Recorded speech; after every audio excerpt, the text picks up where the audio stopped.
The main event for WWE WrestleMania 42 next year in Las Vegas is reportedly set to be heavily teased in the War Games match this Saturday at WWE Survivor Series. Plus, AEW Full Gear reportedly does some strong pay-per-view buy numbers for All Elite Wrestling. All this and more in this news update.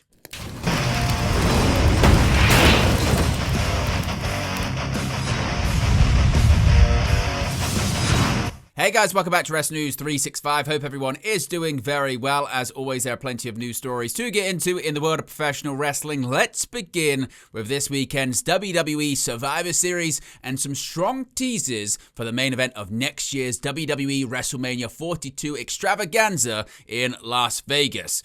Now, while the match won't be made official, the main event of WWE WrestleMania 42 will be made clear to fans following the men's War Games match at Survivor Series and the interaction between CM Punk, Cody Rhodes and Roman Reigns on the Go Home episode of Monday Night Raw was also designed to be a tease for WrestleMania.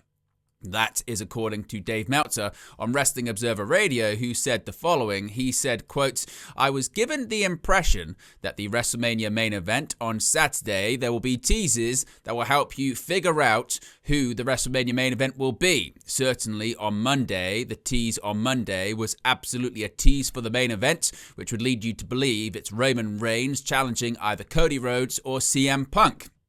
Ibo of Self-Made also noted that the WrestleMania main event would be clear following the post-Survivor Series episodes of WWE television. He said, quote, "Heyman is essentially giving it away here, but as a free scoop, I had been told by someone close to the situation about 2 weeks ago that the plan was to make the WrestleMania main event clear coming out of War Games and on the week of television following Survivor Series. I'd imagine it'd be similar to when they had Cody Rhodes and Roman Reigns face off on the fall 2023 SmackDown season premiere to tell you that was still on track for WrestleMania 40, Ibo tweeted. Now, of course, the men's War Games match will see the teams of Cody Rhodes, CM Punk, Roman Reigns, Jey Uso, and Jimmy Uso take on Drew McIntyre and the Vision of Brock Lesnar, Logan Paul, Bron Breakker, and Big Bronson Reed. Of course, we can see on the Go Home episode of Monday Night Raw that both teams brawled there. You can see it on the screen. Now, issues on the Go Home episode of WWE Raw saw Roman Reigns, Cody Rhodes, and CM Punk argue over who was the leader of their War Games team heading into Survivor Series. Roman Reigns versus Cody Rhodes was the main event of WrestleMania 39 and WrestleMania 40. Roman Reigns and CM Punk, meanwhile, clash in a triple threat match with Seth Rollins in the main event of WrestleMania 41 Night 1. So what do you think the tease is going to be for the WrestleMania 42 main event in Las Vegas?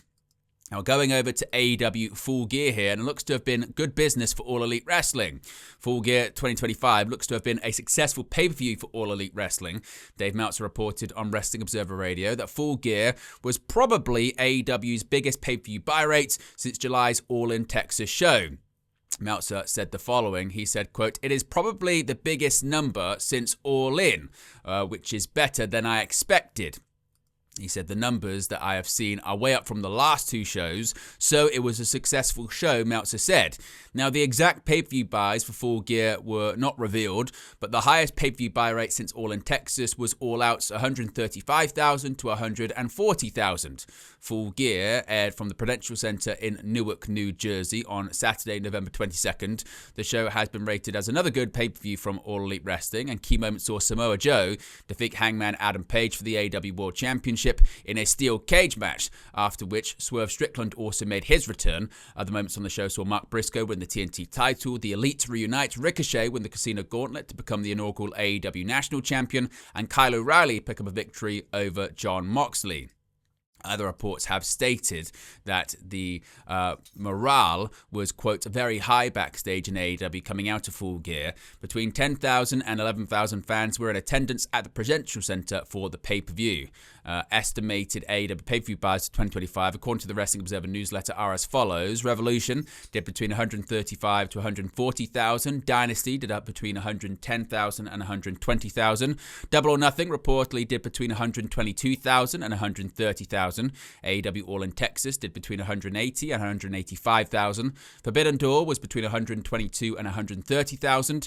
AEW All Out 135,000 to 140,000. Wrestle Dream 115,000 to 125,000, and Full Gear reportedly above 140,000.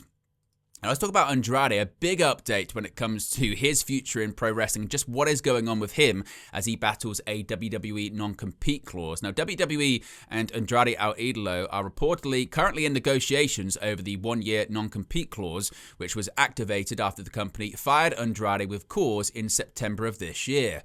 Andrade addressed his WWE exit while speaking to Deport TV, noting medicines and supplements he were taking that were legal in Mexico were against WWE's wellness policy. He said, quote, "I returned to WWE a year and a half ago. I was in AEW, and at that time, I was happy earning millions, but I was married. My ex-wife's name is Charlotte Flair, and the idea was to return to WWE to be with her, and many things happened. We got divorced, and I was not comfortable in some things. I had a warning call because many medicines and supplements that in Mexico can be consumed, but not there. We have certain restrictions on recipes we cannot consume as athletes because of doping and things like that. I was also a little annoyed," Andrade said. El Idolo then revealed that WWE only activated the one-year non-compete clause after he made his return to All Elite Wrestling on the October 1st episode of AEW Dynamite. Quote, "I talked to WWE, we reached an agreement to leave WWE, and we ended up in the best way in that time. Then I returned to AEW. I imagine they didn't like WWE, that he returned to AEW. I really don't know. I'm very grateful to WWE. Since the lawyer I had was also my ex-wife's lawyer, you can't use the same lawyer anymore. The contract I signed, the lawyer did not realize a clause of 12 months without competition, and from there they took that clause. Right now, we are in that phase. It wouldn't be a year. We're negotiating. I'm going to be 3 months inactive, and I can't compete worldwide," he continued. "At first, I didn't have a clause. I could fight leaving WWE. Then the clause came when they saw me debut in AEW. Well, now it's nothing more than getting ready, and a normal day is waking up, having dinner, training, going down to the beach, sunbathing, tanning. More than anything, not thinking about that." Now, Andrade noted that his lawyers are in talks with WWE attorneys, and the two sides are already reaching an agreement. It is unknown how long it will take for a deal to be finalized, however. Quote, "We can fight, we can go to court, but the lawyers told me that the process may be longer. It is also the expense, the process, and they are trying to negotiate so as to not go to court. They have reached a good arrangement and are doing things better. I think I have a date and my lawyer too, but it remains for WWE to officially sign it to say, okay, this is the day Andrade returns to the ring," he added. Now, Andrade's second run with WWE lasted from January 2024 until September 2025. Prior to that, El Idolo had performed in All Elite Wrestling from the summer of 2021 until December of 2023. Now, if you recall, back at WrestleMania earlier this year, Randy Orton had an open challenge just because his match with Kevin Owens was cancelled, and there was a lot of speculation as to who was going to face off against the Apex Predator on the grandest stage of them all. Randy Orton's plans for WrestleMania 41 were thrown into turmoil just weeks ahead of the two-night PLE when Kevin Owens announced he was unable to compete and would be taking time off due to a neck injury. A number of wrestlers were considered to be Orton's surprise opponents at WrestleMania, including Aleister Black in what would have been the former NXT champion's return match. Black revealed to WrestleRant that WWE didn't book him in the spot though, as the company didn't want him to lose his first match back. Quote, "They were toying with a bunch of ideas. I know at one point it was this conversation about like, oh, he's coming back to wrestle Randy Orton at WrestleMania. That was an actual thing that was discussed, but you also have to understand that wasn't an isolated thing as to like, oh, maybe it could be this. Then all the focus went on that. It's more like they check a list of names. It was counter-argued quickly because they were like, well, we don't want him to lose coming back at WrestleMania. That doesn't make any sense," Black said. Now, Black would ultimately return to WWE on the post-WrestleMania 41 episode of SmackDown. Randy Orton, meanwhile, defeated then TNA World Champion Joe Hendry in a quick match at WrestleMania. Now, Eddie Kingston has called out Samoa Joe, and he's going to be challenging for AEW Dynamite Winter is Coming. On AEW Collision last night, Eddie Kingston defeated Katsuyori Shibata, taking down the first member of the Ops on his way to AEW World Champion Samoa Joe. Kingston said that he didn't have beef with Hook and what he did at AEW Full Gear, attacking Hangman and rejoining the Ops. He said that Hook is still his boy and he has to deal with his own decisions. However, he didn't want Joe to corrupt Hook. Kingston challenged Joe to face him at AEW Dynamite Winter is Coming on December 10th. As of right now, the time recording this video, the bout has not yet been made official. The inaugural AEW National Champion Ricochet had a confrontation last night on AEW Collision. Ricochet made no friends in Nashville on Thursday, confronting country music star Michael Ray on AEW Collision. The new AEW National Champion was flanked by the Gates of Agony, who attacked the Outrunners in Dalton Castle after their victory over MXM Collection.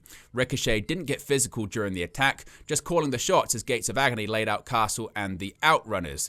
Once the damage was done, Ricochet turned his attention to Michael Ray, who was sitting in the front row. Ricochet said he could beat up Ray, getting in his face as he spoke. Ray shoved Ricochet, who dared Ray to jump the rail so he could smack him. Ray did jump the rail, but security held the two apart. Ray has not released an album since 2018. His EP, Dive Bars and Broken Hearts, was released in 2023. Now, the results from Night 2 of the AEW Continental Classic happened on AEW Collision. The AEW Continental Classic continued on the November 27th episode of AEW Collision with the second night of action. In the first match of the night, Pac defeated Speedball Mike Bailey in a Gold League matchup. The finish saw Pac submit Bailey with the Brutalizer. Pac moves to 1-0, gaining 3 points, while Bailey falls to 0-1. In the Blue League, Konosuke Takeshita earned 3 points, moving 1-0 by defeating Roderick Strong. The finish saw Takeshita hit Raging Fire on Roderick Strong. The Continental Classic will continue on the December 3rd episode of AEW Dynamite, with 2 matches announced thus far. Now, let's go over to Ring of Honor, and a Ring of Honor World Championship match has been confirmed for the upcoming Ring of Honor Final Battle pay-per-view. Bandito will defend the ROH World title in a Survival of the Fittest bout at ROH Final Battle on December 5th. Bandito will face Commander, Hechicero, Sammy Guevara, The Beast Mortos, and Blake Christian in the bout. AEW President and Ring of Honor owner Tony Khan made the announcement on social media. He noted that Roos was scheduled to challenge for the title, but he is sidelined with a knee injury. Speaking of Final Battle, a Ring of Honor Women's Television Championship match has also been confirmed for the upcoming pay-per-view. The rematch is set between Mercedes Moné and Red Velvet. On AEW Collision, Red Velvet challenged Mercedes Moné to defend the ROH Women's TV title against her at ROH Final Battle on December 5th. Mercedes did not respond, but the bout was made official for the event. Of course, Mercedes defeated Velvet on the November 19th episode of AEW Collision to win the ROH Women's TV Championship. Mercedes entered the contest as the interim ROH Women's TV Champion. Now let's talk about upcoming AEW Dynamite episode next week, that being Wednesday, December 3rd. The AEW Continental Classic will roll on with the third night of action on the December 3rd episode of AEW Dynamite. In the Gold League, Kazuchika Okada, of course, is 1-0 after his loss to Kyle Fletcher in the opening match with 0 points. Will take on Pac, who is 1-0 with 3 points. Okada is coming off that loss against Kyle Fletcher in his opening match, while Pac defeated Speedball Mike Bailey on AEW Collision. Also, in the Gold League, Kyle Fletcher, who has 3 points after that victory over Okada, will face Kevin Knight, who is also 1-0 on 3 points as well.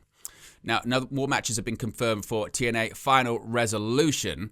Now, TNA Wrestling announced that the Inspiration will defend the TNA Knockouts World Tag Team titles against Tessa Blanchard and Victoria Crawford at Final Resolution on December 5th. Plus, the Rascals, that being Trey Miguel, Myron Reed, Zachary Wentz, and Desmond Xavier, will take on Order 4, that being Mustafa Ali, John Schuyler, Jason Hotch, and Agent Zero in an 8-man tag team match. The backstage reaction to Brock Lesnar's slip Monday night on Raw has also been revealed. Lesnar made his entrance as part of the final build to this weekend's WWE Survivor Series War Games match, but as he hit his signature pose and the pyro went off, he slipped over and did a backwards roll before springing back to his feet and laughing his way to the ring. In a new interview with No Contest Wrestling, Bronson Reed, who was there at ringside when it happened, has commented on his view of it and the reaction backstage, including Drew McIntyre saying he nearly slipped during his entrance as well. Reed said, quote, "Knowing Brock Lesnar as I do, I've only known him for a short amount of time. He is a very intense individual. He is the beast that is him. I saw him slip and somehow back roll, get straight back to his feet, and in my mind, I was like, he's either going to laugh this off, which he seemed to do. He laughed it off, we got to business, or he's going to be very angry, and all those guys in the ring are going to pay for it. I did see it, but I just let it slide, and I made sure to get back to business.